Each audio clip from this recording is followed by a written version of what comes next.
Welcome to AmusementSparks, the amateur theme park design show. This is kind of a milestone of an episode, to be honest. Like, this is our first one that's based on a live-action reality series as its inspiration. Are you telling me Yu-Gi-Oh! Didn't actually happen? Wait, who was that? Who was what? Who are you? Oh, I'm Zane. Oh, hey, Zane. Your voice sounds familiar, but I think it was on a different podcast when I spoke with you last. It was. Oh, well, you might have lost your memory for some sci-fi related reason, but you were on an episode of my podcast, the Cartoon Cast, which I run with my brother Ben, and you were on for the Johnny Quest episode, which was just a delight. What's a cartoon? It's a cartoon review sort of podcast. We just started calling it the Cartoon Cast for some reason. Like, we took out an O, and carton. It's spelled like carton, like an egg carton, so now we have an egg theme.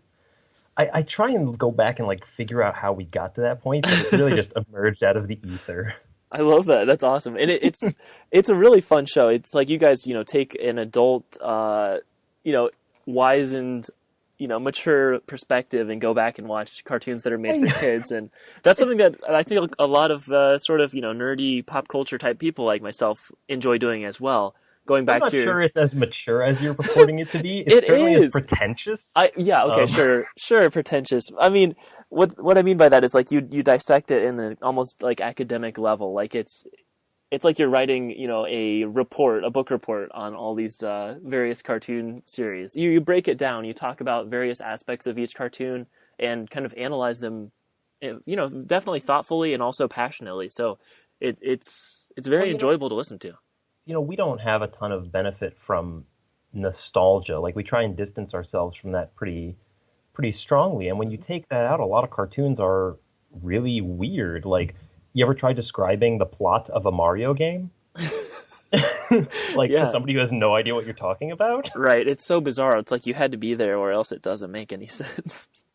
So we consider ourselves sort of like an 8th grade lit paper analyzing cartoons, because we're not trained at analyzing anything, and we just like hearing the sound of our own voices, and if we can get some symbolism out of that, the better for it. And you've got a lot of experience at breaking these things down. I mean, how many episodes have you guys recorded?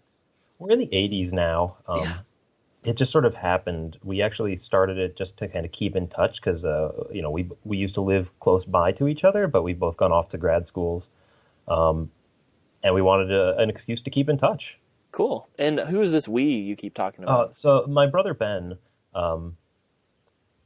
that's really all there is to say about it. It's just me again. Like, slightly different voice. You guys have a really good back and forth because you've got, however many years of being brothers under your belt. We've been doing this for ages. Yeah. So it's really easy listening. And anyone can do it. Listener, join the conversation. Join the conversation. That's what it's all about. Democratization of media. It's wonderful.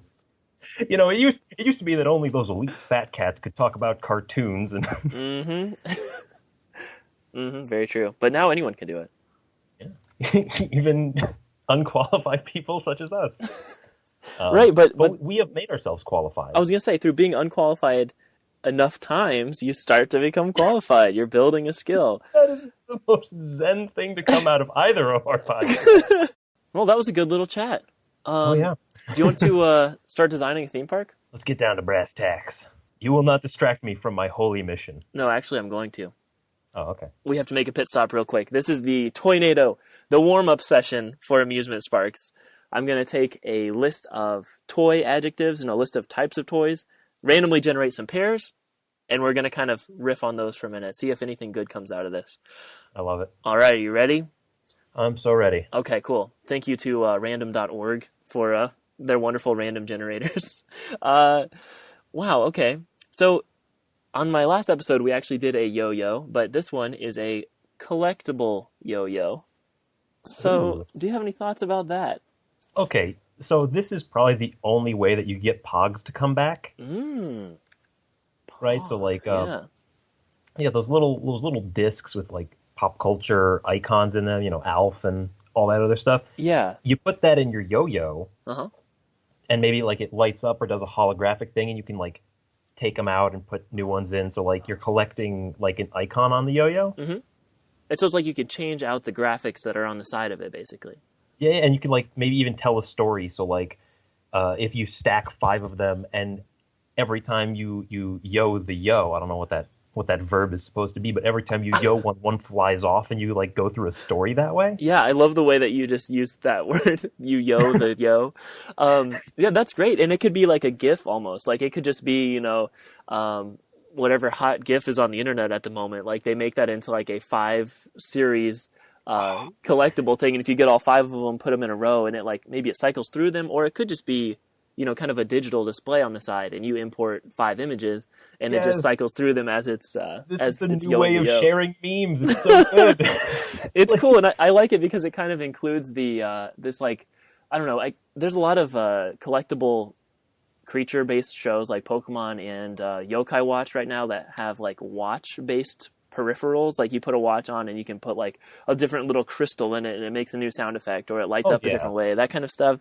I had a Digimon tracker. Heck yeah. And those things are kind of gimmicky, but I really like them, especially, kids love that kind of stuff where they get to like dress up like the character and like feel like they're in the world. And I think this could even do that, and it's even more versatile because it's not tied to a specific franchise. It's like a classic, ancient toy, but it's a new modern one. It's got, GIFs, and it's got collectible little pogs you can put on the inside. And they could actually be pogs, I guess, too. So they could like double. Like you could bring out, your dad's old pog collection and put some of those in your yo-yo. Bonding exercise. I love it. The collectible yo-yo thing sounds pretty cool. I like anything that's collectible, honestly. So this is a cool one. If you could just have them, different colors, and then the sides come off, and you can put different images on the side. And maybe it could be like a lenticular image, like one of those kind of holographic things. I know I used to collect little Pokemon things that had that, where you could look at them from a different angle, and it would show you a different image. So it's basically an animated GIF on a flat piece of paper. So you can put those kind of things in there as well. So then, like, as it's moving, the image is like shaking around or cycling through a series, like a sequence, like you were saying. Yeah, and like I wouldn't collect them, but like it's like buttons, you see a button with something you like, and you get that. Yo the yo. Let's see. Okay, let's hop into our next Toynado randomly generated pairing here. This one doesn't make any sense. I think that I might have put one of these words in the wrong column, so I'm going to skip it. Give it to me. You want to hear it? Yeah, let's hear this. It is a social inflatable. Okay, no. So if we take inflatable as the noun, okay. So social inflatable, I'm thinking like a balloon, right? Okay. Like those are your inflatables, but I guess they have like blow up dolls, and you could have like a not, you could have like a G-rated version of that. Sure. A social like friend that you inflate. Yeah, so it's like a my size Barbie kind of thing, but it's portable. You can put it in your pocket and take it on an airplane, and there's an empty seat next to you. You can inflate it, and there's your friend. You can play patty cake the whole ride. Because kids have dolls, right? And they're always carrying a bunch around. Oh, we filled up an entire suitcase with little Susie's dolls. Like, if they were inflatable? Yeah, that is kind of useful, actually. That's cool. Yeah, it's not bad. But then you have the weird problem of, like, where does the little gasket or whatever, the inflatable part, like, what part of the Barbie do you blow into? Like into her eye. Into her eye, okay. Yeah, she has an eye patch. Pirate Barbie. That's actually pretty cool. If you could have a patch, or I guess it could be like, I don't know. That's weird. I was like, it could be underneath, like maybe the middle of their back or something. So you just like put a shirt on over it, but it's still a little bit weird to. Yeah, I don't know. And then what's social about that? How do you make an inflatable something that's social? I think if you're only like, so you'd have to only like produce the outside of it because it needs to inflate and stretch. So that would probably drive down costs. So you can have a bunch of these and trade them. Yeah, that sounds cool. Trading and like also just playing with like, action figures or dolls is generally can be a social thing if you're playing on the playground or you have a friend over or whatever. Yeah, and when they're uninflated, you don't exactly know what you're going to get. So that adds a little mystery component to it as well. And these could fit into like a, Gashapon little gumball machine dispenser as well. That'd be kind of cool. I'm picturing like a bunch of little Pokeballs, and then you're like, let's battle, and then you just spend 20 minutes blowing each one up individually and tossing them at the other guy. Well, they go great at the pool too. Pools could sell these at the snack stand. It's like an inflatable little friend you can take in the pool and they'll float. Distract your kid for 30 minutes so they like don't drown by making them blow up this doll. Right? Does your kid have too much energy? Literally take their breath away by having them inflate this awesome toy. That's pretty good. That's fun. And that's great. If you have a super hyper kid, there's like a hyperactive model where there's a bunch of holes like in the hairline or something, like where you don't really notice it, and so it's just constantly deflating slowly, so they have to keep blowing it back up every 10 minutes to like enjoy their play. Oh, pause, we gotta blow this guy back up again. Well, hey, that inflatable just has a nice cadence to it, even if there's no like noun in there. Yeah, it sounds like a poor translation. Social inflatable, but yeah, it does have a nice cadence to it. You're right. I'm all revved up now. I'm ready to talk. I'm ready to talk.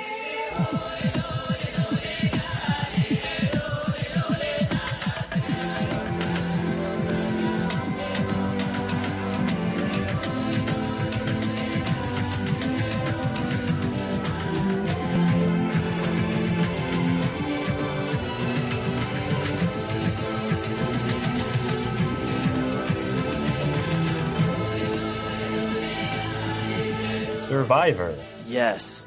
Excellent. Survivor is the topic for this here episode.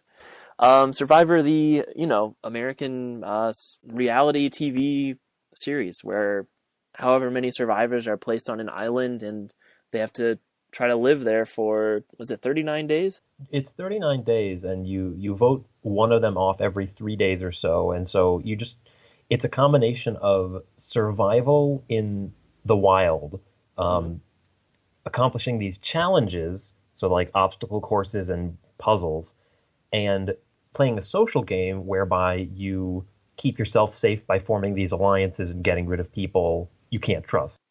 Cool. Yeah, that's well said. Usually when you first start out, the whole group is split into 2 tribes. So, and then about halfway through the series, when you're down to about half as many people, everyone combines into one big tribe, and they finish out the show that way. I will get this out of the way right now. This is the only reality show I watch, and really the only one I approve of. I know a lot of reality shows, bend the truth or try and get people to say a specific thing. And I know that Survivor, selectively edits and tries to build toward a story, but not only can they not account for certain random elements and personal interactions, but like they encourage it. And it's such a different paradigm from so many other reality shows that I'm just... I just love watching it. I do too, and it's really cool to like watch the social things kind of develop. And editing is a key thing because they're filming these people like I assume 24 hours a day, multiple cameras for 39 days, and then they edit it down to be it's an hour-long program, right? It's an hour long. There's usually like 13 episodes in a season. Yeah, so that's a ton of editing, but you need to figure out how to make each one of those participants their own character and kind of like start to build a narrative arc as far as the social interactions go and, who is dominating at the challenges and that kind of thing. So it's got this almost like pro wrestling kind of thing where they're like, we have these people who actually do have skills and we're going to kind of make this more compelling by building up this kind of social narrative. And it's not at all scripted on Survivor. And there is a lot of drama because, someone's significant other might get voted off and then they're suddenly gone. And now that character has to figure out, what they're going to do to keep going. That's the great thing is they keep on adding in these different gimmicks, like trying new things all the time. So like you say, what if everyone had a blood relative that they brought along with them? Mm-hmm. Like that's a great twist. Isn't or that cool?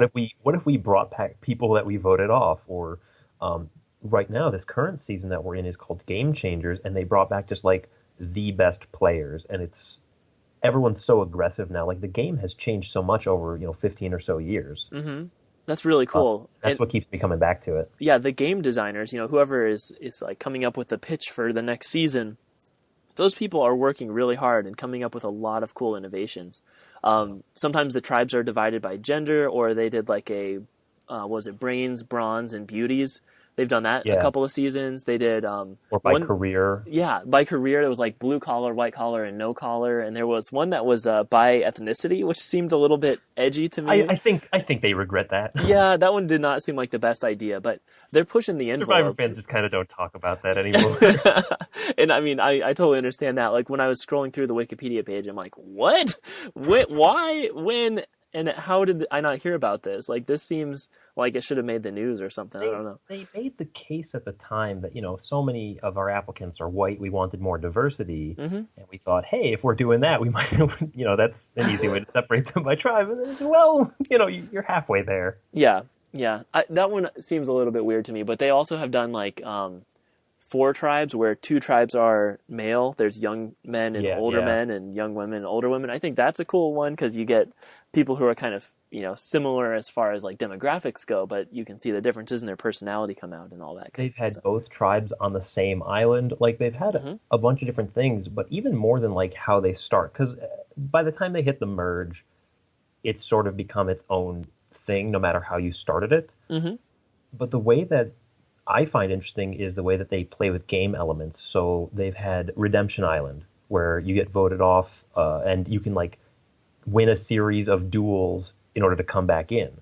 They've had the immunity necklace, where you can just find a necklace around camp that will protect you. So when the tribe mates vote each other off, it's usually a simple majority or plurality or whatever, but one person always gets immunity. And what you can do is, like, with an immunity necklace, with a hidden one, you can play it you can play it after people have voted, so they think they're voting you off, but nope, you're voting off a different target. Like, these little complexities that just appeal to my mind. Like, I'm big into board games, and, any game where you can, make and break alliances is really appealing to me. Definitely. And so every aspect of Survivor appeals to some aspect of my competitive personality. Yeah, and there's almost like a kind of political structure to it too, where you get people who are really dominant and like they've got this really great alliance, and then things can still change with like a hidden immunity can totally flip the script on stuff, or just a total blindside where they just knock somebody out who's totally not expecting it. And there's also immunity challenges every episode where there's like a challenge that everyone's trying to complete, and the person, the top winner at that gets their own like public immunity that they can use or give to someone else too. That's another kind of cool alliance thing. You're allowed to give someone else your immunity necklace. If you think they're going to get voted out, you can give that to them, and then no one can vote them out. And no matter how like strategic or aggressive they want to play it, sometimes these are people who are without sleep and without food and stressed. And so you'll get things where they're like, I want to keep this really annoying person to the end with me because no one's going to vote for them. And then they realize like halfway through, like, I can't stand this person anymore. We need to just get rid of them for the sake of them not like destroying my mind. Yeah, and there's the kind of like next level strategy of that, like, because the very finale, once you have the last 3 people left, they will vote. They vote one more person out, right? And then the final 2 go to the finale? They do 2 or 3. It changes. But yeah, the jury system where the people they have voted out now get to pick who wins. So not only do you have to make it to the end, you have to do it without, like, getting on the bad side of the people you must have gotten on the bad side of because you voted them out. Yeah, so pretty much incredible. Everyone wants to find someone who they think the jury will hate and try to take that person to the finals so that they're likely to win. So it's kind of crazy seeing like what each person's motivations are for all of their actions and trying to figure out why they did what they did or why they didn't do this thing that you would have done. And there's been a shift in recent seasons where it used to be the person who played really aggressively and got other people voted out, those people wouldn't then offer to give that person $1 million, which is the prize. In recent seasons, people are saying, no, you know what? We like this game. We respect the game. We're going to give it to the person who played the best. And that's just made the game so much more aggressive. Yeah, I think that the public perception and then also, the player's perception of the game has kind of evolved over the year and gotten more mature where it's, I don't feel sympathy for that person because they got blindsided. Like they should have been aware of their surroundings or they should have been playing harder or strategizing more. And it's really kind of wild. Cool. Yeah, it is kind of wild. People have gotten a lot more objective and a lot less subjective about who they're voting out. And I'll admit, I wanna go on. I've applied.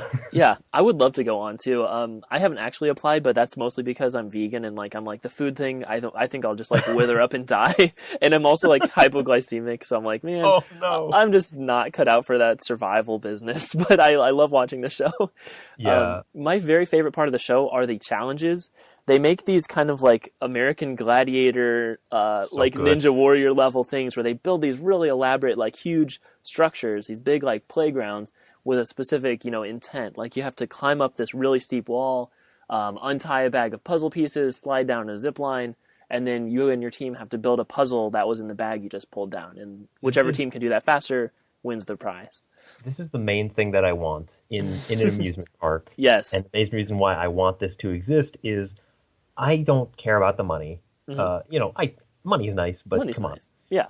But I just want to test my mettle, prove my worth in these incredibly designed challenges. Like, do I want it that bad? I want to find out. Right, and what your physical limits are, because some of them are just like insane endurance challenges where you have to stand on like a little post out in the ocean and just balance with weights. Yeah, or like it's crazy. There's some really nutso stuff that they do on this show. So yeah, let's get into it. Like if this is going to be a theme park, I doubt it's going to be a 39-day challenge like the actual show. So we're going to have to we'll do a season in a day kind of a thing. So basically, we're not going to limit park attendance to only be 16 people, I don't think. But, just... Well, what you can do is have, like, once every day have, like, the day's tournament where people who have, done well before or, paid a special fee or whatever, like, they're the ones who are doing the official one for the day, and you can, like, have screens on them and people can follow that like a mini sports bracket every day. Cool. You want an amusement park to appeal to both families and individuals. Mm-hmm. And so, like we said in the show, the first half is usually by tribe, and that works well for families. And then the second half is more individual. So I think that you could alter things and tweak them in such a way so that these are both viable, but not necessarily intersecting. I like that. Well said. I noticed I did some research on this, and I found someone's like idea for a Survivor themed party that was like really well done. And instead of having elimination, they just earned points like throughout the contest. So it was a way that everyone could keep playing. It's like if your mom loses the first challenge, she doesn't have to like go sit on a bench somewhere and just watch the rest of you. Like she can keep playing in the challenges, the survival element of it, but she's just more likely to lose. Like maybe she has to give up all of her points once she loses this one. If she gets like voted out or whatever, she has to start back over from scratch or something. Right. And then you can still have an ongoing contest for who, you still have a reason to try to win. The survivor would be the person with the highest number of points at the end. So it's still a contest. You can still be really cutthroat and savage about, knocking other people's point totals down or bringing yours up. But it could kind of give us a reason why everyone would want to participate the whole day long. And I think that balance of cooperation and competitiveness is what makes this like more engaging than just like obstacle course land. Right. Yeah, exactly. The Survivor name it's not just Ninja Warrior. It's not just like watch these people do crazy stuff. Like all the social elements are really, really important, I think. And the kind of, trying to connect to people and trying to convince them to vote a certain way, that would be really kind of cool to try out on a small scale. And I'm not sure exactly how we would structure this thing, but... So I had a couple of ideas. Cool, let's hear it. So like the tribal council, and you can do something pretty similar, have a moderator for a bunch of individuals, say like, okay, so this is happening, that's happening, where are people voting? But for a more tribe-based or family-based, whatever you want to call it, thing, have you ever played like Mafia or Werewolf? Yeah, those kind of social games. Just kind of are given... Yeah, they're in social groups and they're given arbitrary roles, and people have to decide, like, okay, who needs to be the one voted out? So in the case of Mafia, like, oh, who here is part of the Mafia? And you don't have actual data to go on? Yeah, it's based on hunches pretty much and, like, small social interactions and what you perceive to be evidence. Those games are just fun. It's a neat social experience, and it's unlike most other games. Yeah, and I think that would keep it from becoming too, like, oh, I got to vote off little Timmy. Sorry, buddy, go sit on the bench for an hour. Mm-hmm. Like, you don't want to do it like that. Right. It's like the people you want to take out are the people who you see as your biggest threat. So basically, who would you want to win this show if you weren't actually on the show? That's who you need to get rid of. It's kind of crazy in that way. It's like the person you're rooting for is usually the person you want to get rid of because they are very likely to win. It's kind of crazy. Yeah. Well, what I like about the like family dynamic, or like two families go together is they can go to different parts of the park. So like, let's just say you have your nuclear family of four. They all want to stick together and do their own thing. They can go to a challenge where you need 8 people. Okay, team up with another family of four. They can go to an intra-group challenge and just individually go against each other. Like, we don't need to limit it in the same way. It doesn't need to be as linear as the show is. Absolutely. I like that a lot. And then it's almost kind of like a carnival atmosphere where you get to walk around and take your pick amongst all these different challenges and then just do the ones you want to do. You don't have to do them all or anything. But then I think if we're going to do a more serious, like the kind of like one-day Survivor series, we could have like a little island somewhere, maybe like in the middle, that's set up like the Survivor Island, where they're not going to have to like live there and sleep there or anything, but all the challenges are on that one island. And, they can't talk to the average normal guest who is just there for their first time. Like, it's only people who really, really want this. And maybe to qualify for an invitation to take part on the real thing, not the real like actual show, but I mean, the 1-day season challenge, you have to have set like a high score within the whole park throughout your day, collected the most tickets or whatever. Oh, it's like this like exclusive island. Yeah, I think that'd be kind of cool. People who really want to be there, and they've done, as much work as they can to get ready for it by casually visiting the park, and now they're ready to really get serious with it. You have little leaderboards like listing scores around the park. Yeah, that'd be cool. And it could be, the highest score, like the fastest time to complete this one challenge, and then also overall, like highest 1-day score that anyone's ever got. This is sounding a lot like Mario Party. Yeah, that's true. It's getting a lot like kind of arcadey almost. Yeah. But it's all going to be really physical challenges, and I think it's going to be a lot of fun and also a lot of challenge for a lot of people who might not realize, like, man, I haven't worked out in like 2 years. I really am sucking at this. That's another. I mean, we can talk in depth about challenges in a bit, I think, but the fact that they are so varied and can accommodate different styles. True. Or even just the fact, like, if you're on a tribe, some of them can carry you. Right, absolutely. And I was thinking, this is something I always think about, is like people with different mobility needs. Like, you could do a whole area that's puzzle based, and like there's not the physical challenge. For younger people or older people or whoever doesn't want to be climbing up a rope net, they can do a bunch of, they can be really hard puzzles that are on that show sometimes. And that's another thing I really value, is their puzzle design is really cool sometimes. It's not just like jigsaw puzzles, but sometimes there's like word scrambles, and there's all kinds of really interesting like competition level puzzles that these everyday people who have been living on an island for 20 days have to try to complete. To complete, and I really value those. I think those are really fun. And what's great is, if somebody isn't able to compete necessarily in the physical challenges, they can like help design new ones. Oh, cool. So that's like really I was thinking about this and like because the challenges are the main draw, right? That competitiveness for a lot of people, but there are a ton of other things wrapped up in Survivor that would like work very well with your standard amusement park. So I was thinking, they always have like these cool glamour shots of the indigenous life, cool plants and animals and snakes and birds and stuff. It's pretty crazy, like how close they get to nature. Oh yeah, a petting zoo. That'd be really cool. Swim with the manta rays. That would be awesome. Catch fish with spears. Yes. Wow, that's an interesting one too. Because I was thinking, like, most of the food, kind of things they have to try to do, like, there's always someone who's really good at climbing, like, trees to get up and, like, get coconuts knocked down and stuff. And I'm like, that seems kind of like a liability. But, you could do, like, a spearfishing area. It could be as, like, natural as possible. Especially if we have, like, a central island in the middle, and then maybe there's, so basically a circular body of water, and then there's a beach on each end of it, and then on those beaches, you can have, natural vegetation and plants growing up there, and then the challenges maybe are further back through the plants. So you could go out to the beach, and there's some beach-based challenges, which always happens on the show. There's some out in the water, which you see as well, so maybe the water gets kind of deep in the middle. Because there's some cool challenges that are, like, out on a, like, platform, out on the water. Those are always ones I value a lot. Those are great. Yeah, but that sounds really cool. There's all kinds of neat things you could do at a park like this. And the food doesn't it doesn't have to be, oh, we killed this ourselves Right. or we cut open a coconut. Like they have like rewards for the challenges. They even have like an eating challenge where they have like local delicacies that I would not touch. Right. But like, oh, you ate it faster than anybody else, you get it free. That sort of thing. That sounds kind of cool. You could bring in sort of indigenous foods from around the world.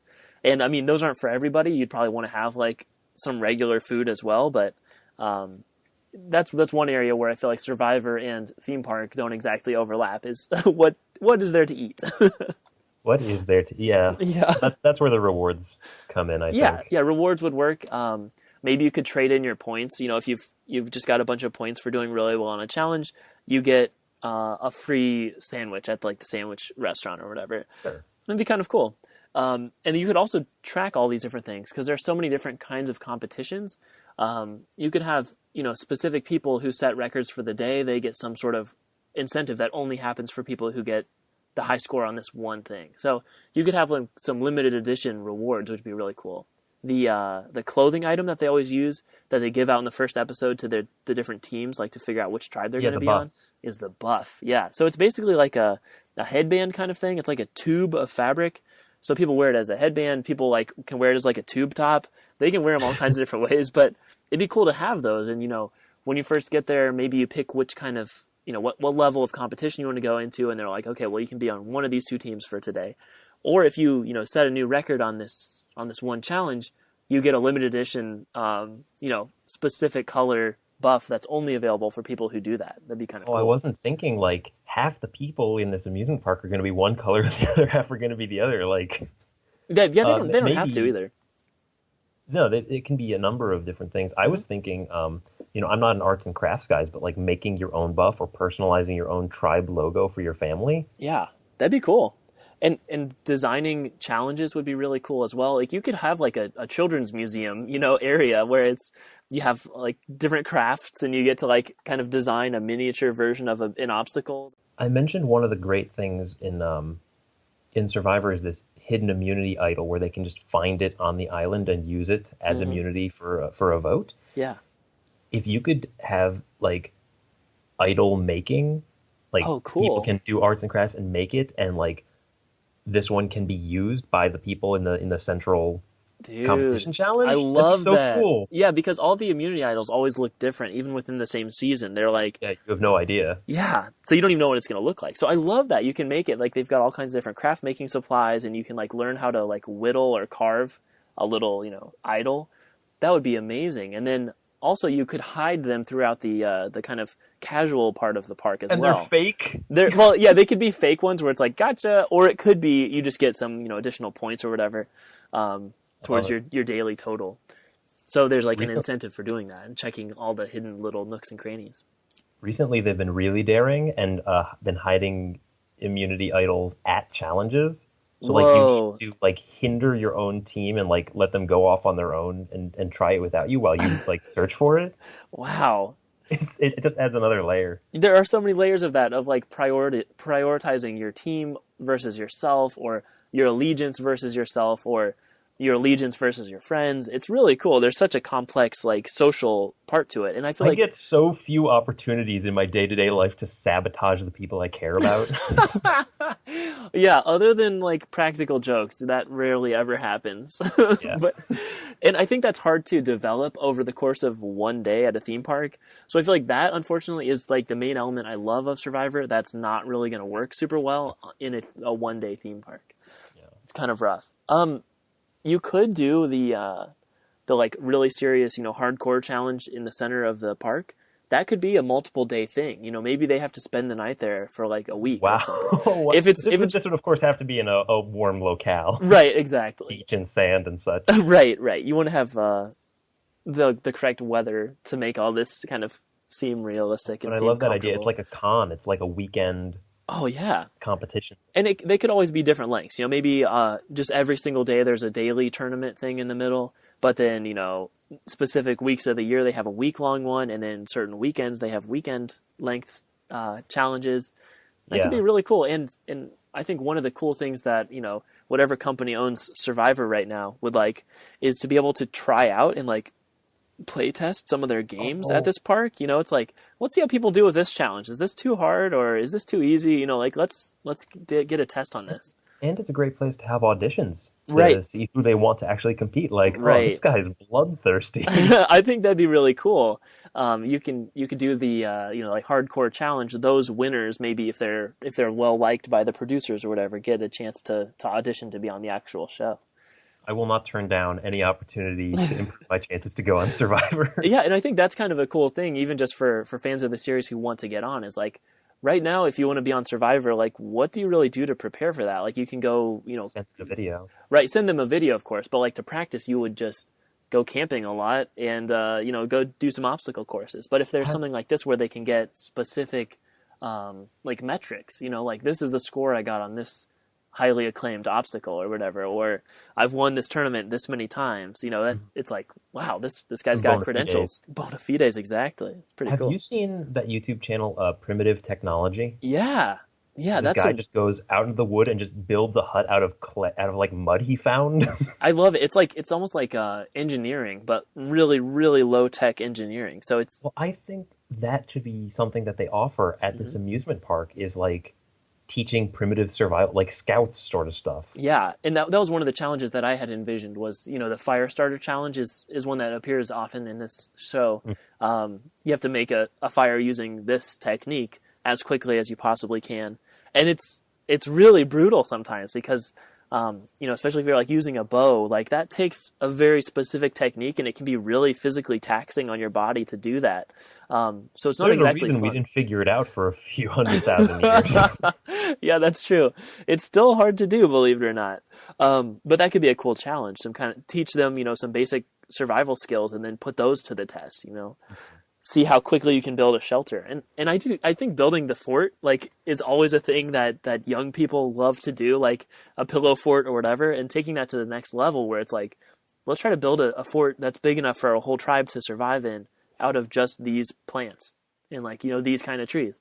And so maybe there is like an area where it's, these pieces of tree have already been cut.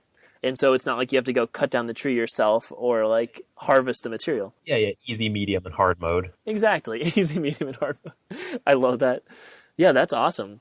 Another thing that would help this park out, I'm thinking like infrastructure wise, on the outside, like, there's like an outer wall so people can't just wander in. But maybe outside there's like a tree farm basically where they're growing the kinds of trees that people are going to be using in their forts. So they can have access to these resources really close, and it makes the outside of the park look like a tropical, Survivor kind of thing. Like some tribal society with like huge wooden walls keeping out the invaders. Wouldn't that be cool? Yeah. I like that we're coming up with ways for everyone to have something to do and be included on. So in terms of a name for this park, so the Survivor always has like Survivor, Palau, or Survivor China, wherever they are. But sometimes it's not. So Survivor, Brains, Bronze, and Beauty. So I was thinking to get across the idea that everyone can do something here, Survivor, all in. Oh, that sounds really cool. Dude, that is an amazing name. Because it at the same time, it says, put all your chips in, like this is like a high stakes place if you want to like take it seriously. But it also means come one, come all at the same time. Okay, so you got it. Good. Sold. Boom. That's amazing. The advertising press writes itself. Yeah, seriously. Survivor, all in. Dude, that is great.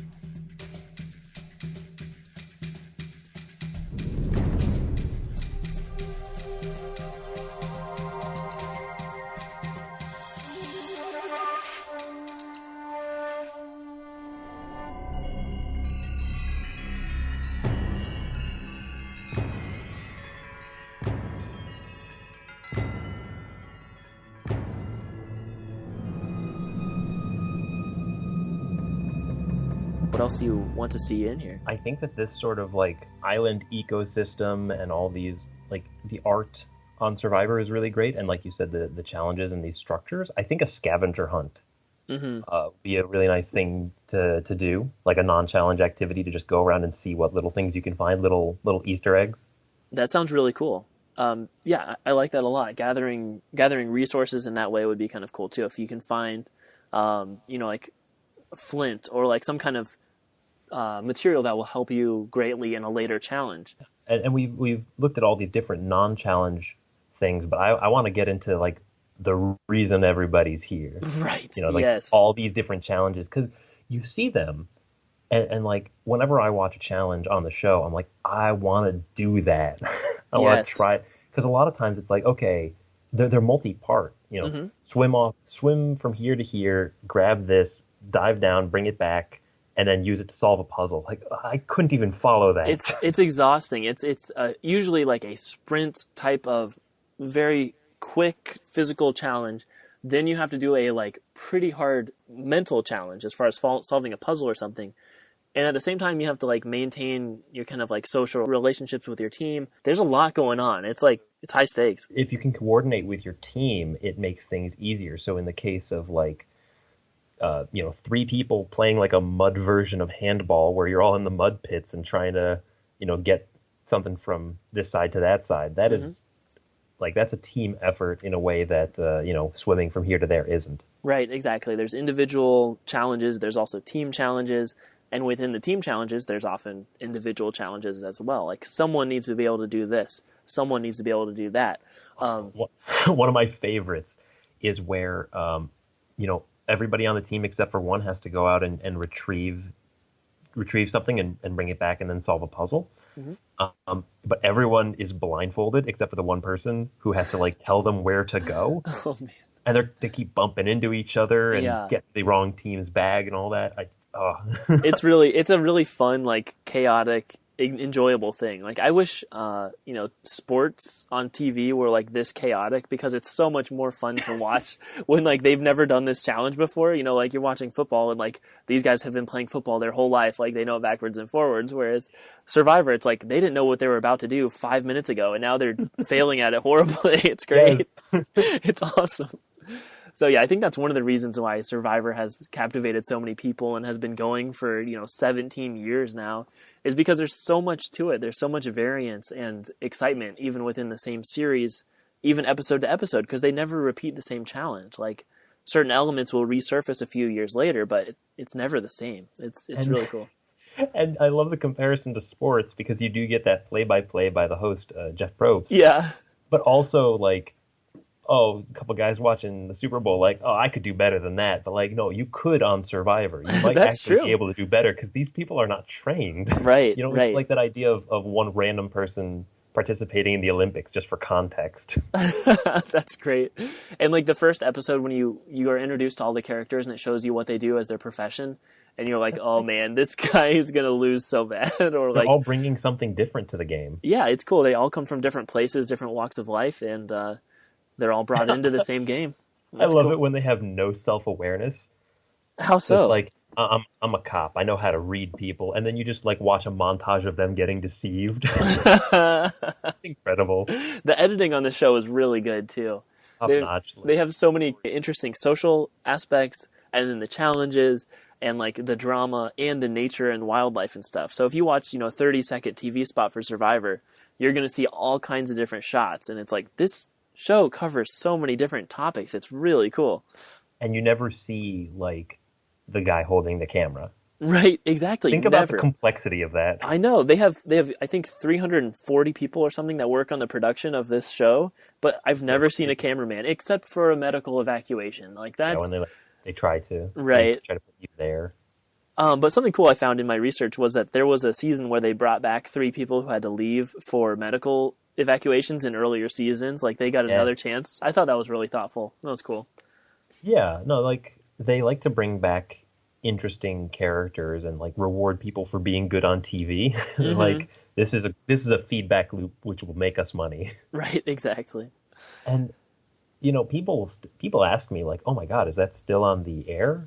Like it's in its 34th season?" Yeah. 7 million people watch it weekly. It's not just me. Yeah, it's an awesome show, and it's an awesome cultural phenomenon, and I'm proud of us for watching that show so much. There's so much reality TV program where people talk about it and I just like wince and like walk away from them.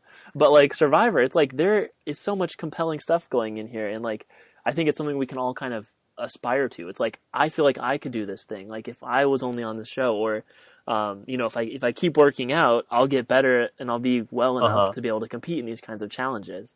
What challenge would you want to be? Would you want to do? I don't know. There are a lot of them that are like, I really want to try this thing because it's an activity I've literally never done before.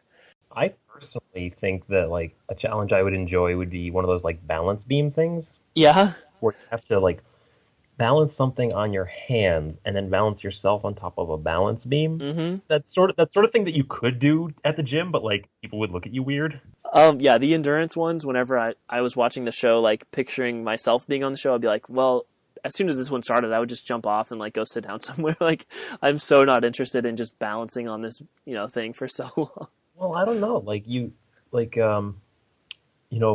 college to pass out of the phys ed requirement, we had to do some physical stuff, and one of them was like, how long can you hold a plank?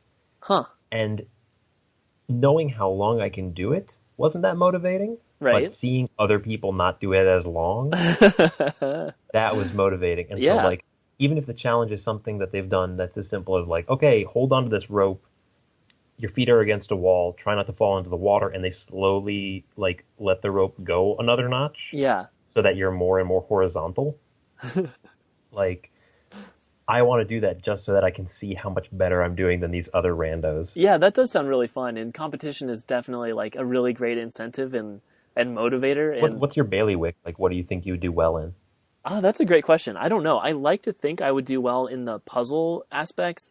I don't know. There's some kind of cool like physical puzzles like that. It just looks like a fun challenge. Like I've done a lot of puzzles before, but they usually don't have this high of a production value and like this much design that went into them. So it's almost like those brain teasers where you have two pieces of metal that are like wrapped around each other and you have to figure out how to like finagle them so that they come apart. It's kind of like that, but you're under a lot of pressure, so it's not nearly as easy. This is the weird thing where an amusement park might actually be more economical than the show, because the show, they have to make these challenges and then just like never use them again.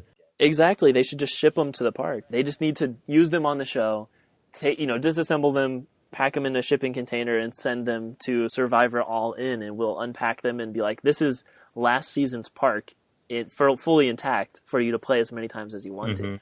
That'd be an easy way of like keeping things fresh and changing, year to year. Even if you just incorporate one or two of them that could be sustainably, transported across the planet, because this series does take place all over the world. I'm sure that they have to like hire local contractors to kind of build these things. It is a lot of work, a lot of production that goes into this show. But I think that doing it in a park where people can just go back and try it as many times as they want to, it'd be great, because it's kind of sad to see them used once. I'm sure the production team like gets to play on it once while they're building it, but they use it once for the show, and then I'm assuming they just disassemble it. Yeah, and when they disassemble it and take apart, like, oh, I got a board from that. Like, that swag sells on eBay. Yeah. Like, every buff, every immunity idol that hasn't been burnt, like, they get sold. So, like, being able to buy that kind of merch or get that as a reward, this is actually starting to sound like a legitimately profitable enterprise. I was going to say the same thing, and I feel like you could totally do, like, summer camps here, like... Oh, my God. Wouldn't that be sweet? For, like, high school graduation parties? Yeah, absolutely. Like, bringing field trips here would be really cool. Who's most popular now, Kevin? Yeah, you get to like sabotage the bully because he's on your tribe or whatever, vote him out. Yes. And of course you can adjust the, I'm sure we would want to hire like event coordinators to work all over this place. Like, what does this group want to get out of this park? Because we could just use it to teach survival skills and then practice them. We could use it to just do physical challenges as like an exercise kind of thing. Like people are training for like a warrior dash or, some kind of like obstacle course race. So they just want to go here and like work out a lot. Or some people might want to do the full thing where you like have to kind of do some social engineering and try to not get voted out and try to do the whole political side of things. That'd be kind of cool as well. Yeah, I like this idea of tricking people into bettering themselves. I think working out is not fun, but this would be absolutely fun. It's like parkour. Right. But with a lower barrier to entry. And I really like parkour and free running, that kind of thing, but doing it in a, specifically designed kind of space would be way, way more fun than just out on the street, being a nuisance. So, yeah, I'm definitely interested in a park like this. even if it's just, it's essentially the structure of an exercise park, which is a thing they have, like an indoor like parkour facility. They don't have enough. They don't have enough, exactly. I need more of that. Right, and making it more like an amusement park, like let's go here and have fun instead of let's go here and work out, I think would like you said, trick a lot more people into bettering themselves. Definitely. And it's got so many like kind of interesting gamification elements where you're trying to set a high score for this one challenge and for the whole day, and maybe there's a team-based score as well. Like you're trying to get your whole tribe to do well throughout the challenges, so you're trying to help them out as you go through. It could be really cool. Sidebar here. I went to a place recently called Bodeborg in Boston. It's not quite an escape room, but it's like these physical and mental challenges, like in a room-by-room sequence. And I was just having fun playing around, moving, and like, some of the exercises were physical, but they weren't overwhelming. And I wake up the next day and I am like broken all over. Like I am exhausted. Every part of me hurts. I don't know what happened. That's really cool because, like, I think that doing that kind of thing is the way to make exercise more palatable for people. And, like, I've said this on this show before, like, I don't really want to work out. I just want to play games. And if those games involve working out, then that's awesome, And they put you on small teams, and I was having a blast with largely strangers. Mm-hmm. Like, yeah, I want to be able to do that in a more cohesive narrative. Right. I love that experience, and I love adding a narrative to it, a reason for doing this and a bigger arc other than complete this one challenge. It'd be kind of cool if they just kind of plant cameras pointing at the really visually exciting parts of each challenge. And then, as you come through, they can kind of track you. Maybe you've got like some kind of tracker, like what they do in marathons and races, where you just like attach it to your shoelaces and it can keep track of what place you came in and what time you got and all that kind of stuff. Yeah. They could do that and potentially use that to track you where you are in the footage as well. What moment were they at this camera? What moment were they at this camera? So if you want to pay the, extra fee to get your highlight reel made, they can easily track down what footage you were in and edit that all together. And that could be a cool bonus service. This place sounds really fun. Doesn't it? Like, and it's very versatile too. I want to go somewhere and have fun all day and then be exhausted. Yes, that is what we want. We want you to be worn out physically and mentally and to have had a great time and to buy the video package on your way out. Yes, please. I've gone to amusement parks before and been like, I ate and sat and stood in line all day and I hate myself. Yes, seriously. And I lost a lot of money. Right. And I think that the traditional theme parks that are like that, where it's just a collection of rides and, crappy food, like, that's hopefully on the way out in like more themed, more, guest-based services, like guest-based parks, I think are hopefully the future. Like with the boom of like escape rooms and that sort of, like player interaction kind of, or guest interaction kind of games, I think those are really booming right now because people want to be a part of something. They want to have positive memories of this thing. Personal betterment and, like you said, gamification is like a huge selling point these days. So, like, you look at Pokemon Go, how many people do you know justified spending hours a day when that came out on that? Because, like, oh, I'm walking around, I'm getting exercise. Yeah, it was really cool. I love that kind of stuff. Like, integrating your goals as far as like the game developer or whatever, you want to make people get more active. So take that, build a narrative around it, and incentivize it for the user in a way that's not just, hey, look how far you walked. Like, don't even tell them that. Like, just tell them that they got however many magic points or whatever. It doesn't need to be connected to the physical activity. They're still doing the physical activity, and they're still enjoying it, and they're getting things out of it that are not necessarily real at all. But the thing they're also getting out of it is the actual physical exercise and building good habits as far as, exercise and taking care of yourself. So definitely. It's a cool thing. It's a cool industry. I like that a lot.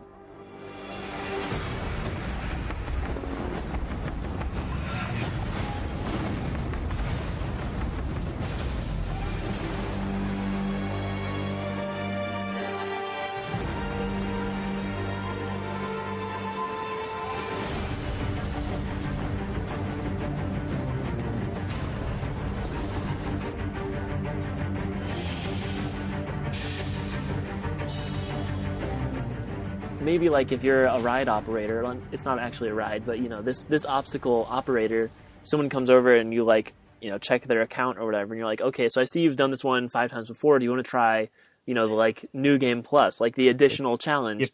Give them a handicap, right? Versus the other guys, exactly. Or you tell them like, hey, there is a hidden idol on this one. Try to find a hidden idol and beat your high score, or see that little bell up there. Like no one ever notices it, but there's a bell, and if you can get to ring that bell, you get an additional, points or whatever, an additional incentive.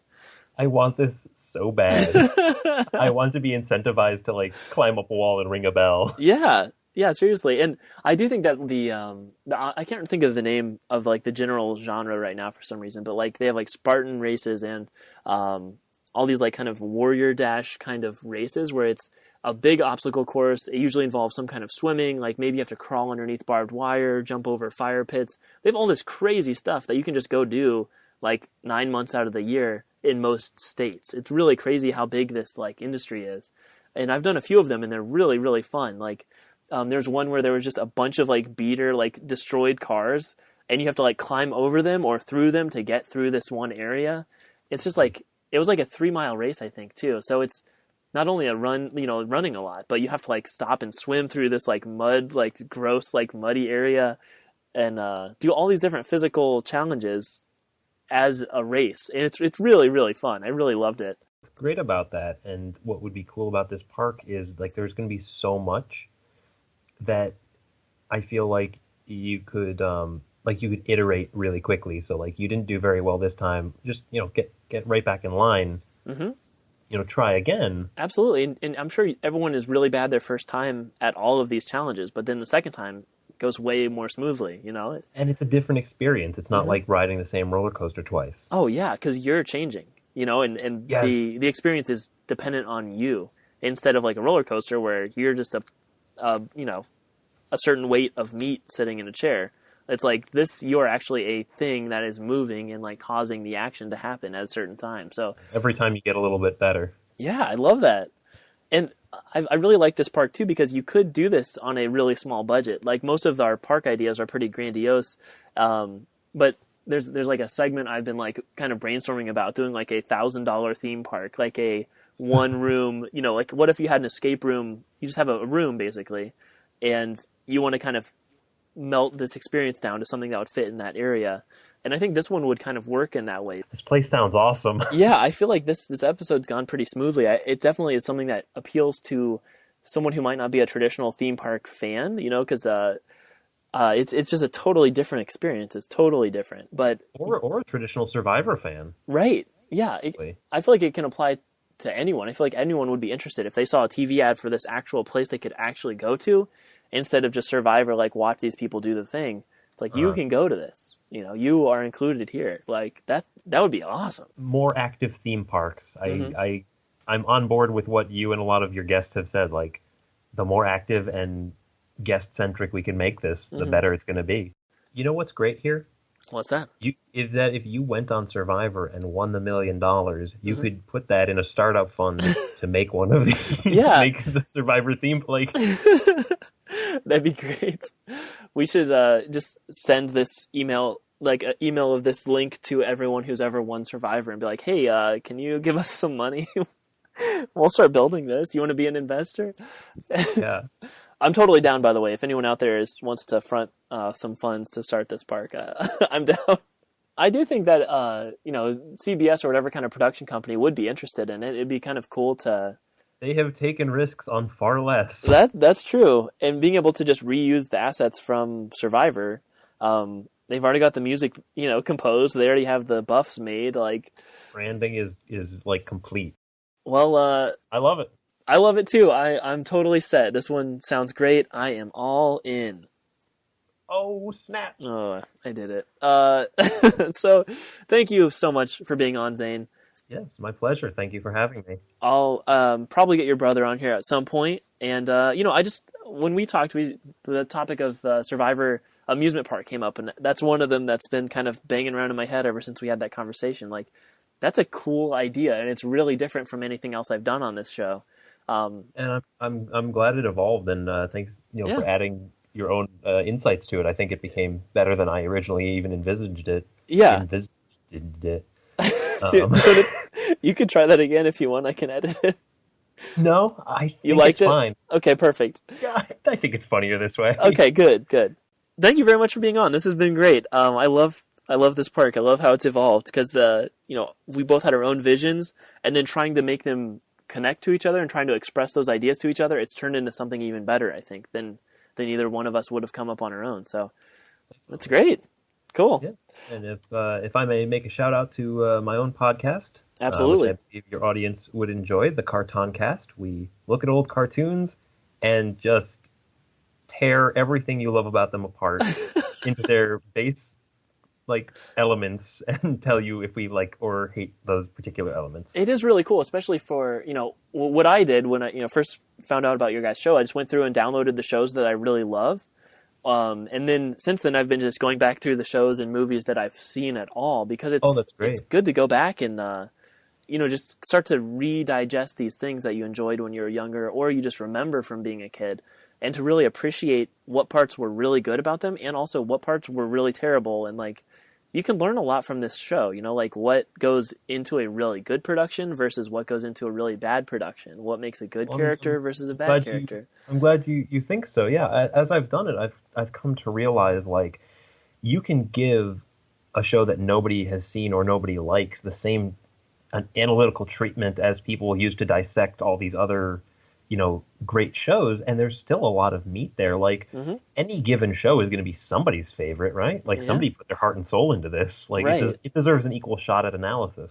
Absolutely. It's a great show, and you guys do your fair share of research and investigation, and I really appreciate that because I feel like some other podcasts out there where they just kind of talk about a cartoon, it's very casual, and there's not any structure or reason to where their conversation is going. But I like a lot. I get a lot more out of your show than your peers. Oh, well, thank you. How do you sign off? The tribe has spoken. Oh, it's good.